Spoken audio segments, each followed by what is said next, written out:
Give your customers VIP treatment.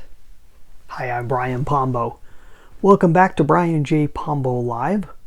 I'm a business investor, and we like to discuss different concepts of business, being able to help get more customers, keep more customers, making them as happy as possible. I wanted to talk a little bit about how Disneyland has been able to do this, and how all the Disney parks now are, if they don't currently, I believe just about all of them have their own versions of Club 33. Now, do you know what Club 33 is?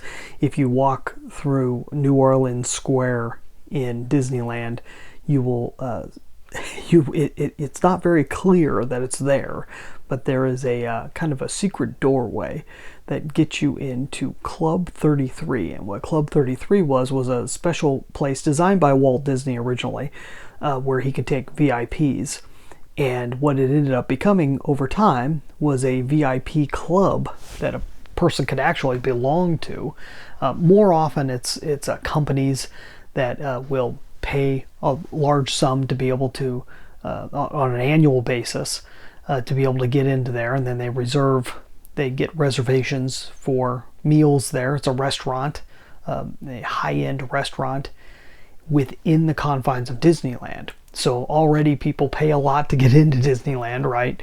They pay a lot for the food and everything else there, and then this is a step above that. It's a VIP experience beyond that. Not for everybody. I have yet to get into Club 33. If you have if you know of a way of being able to eat into Club 33, please let me know. I'd love to do it.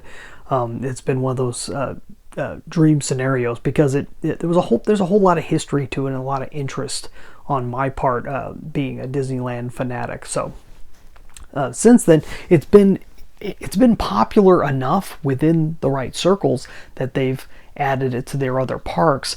The whole concept is to just have something that's a bit higher up, and it actually gives celebrities and other people a chance to hide from the public for a while they're in the parks, during the hours when the rest of the public is there. And then oftentimes they'll have after hours that they allow celebrities to walk around the parks with their families. So it's kind of it's a weird thing to wrap your mind around if you're not in that zone. But if you've worked with anybody of shall we say a higher status, you'll realize that there's opportunities like this in all different places. And the question I have for you is, in your business, are you offering VIP opportunity? Are you offering things that a very, very, very small percentage of your clientele or customer base are going to take part in? But do you at least have it available? Do you have that next rung on the ladder that most people couldn't even fathom being able to afford, but is there for the people that can? See, here's the real value of this. Isn't just to make that certain person, that certain family happier. It's not just about that. It's about giving something for everybody else to aspire to. It's also about being able to pull in large amounts of money in a very short period of time, and being able to use that to make the entire experience better for everybody. Kind of a tax the rich kind of thing, but it's voluntary, right? So that's kind of the concept behind having always expanding out your product offering or your service offering to where you have the next highest rung, and finding out what that is, finding out what somebody who has the means would want more out of what you're already providing. And I don't care if you're doing dog sitting or whether you have a bowling alley, it doesn't matter.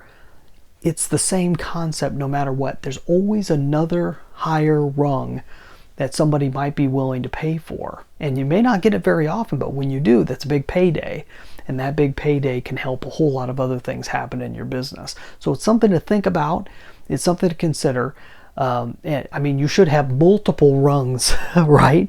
That's where a person can get in extremely inexpensively on whatever it is that you offer, but also higher rungs to where it takes a lot. And you can always find somebody to help add on a service to what you're already providing. It doesn't mean you have to provide it, right? So hopefully that makes sense to you.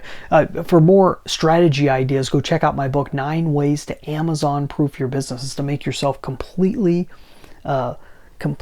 bulletproof to any form of competition whatsoever. Go get a free copy at amazonproofbook.com or go buy a copy off of Amazon. That's all I got for tonight. We'll see you tomorrow. In the meantime, get out there and let the magic happen.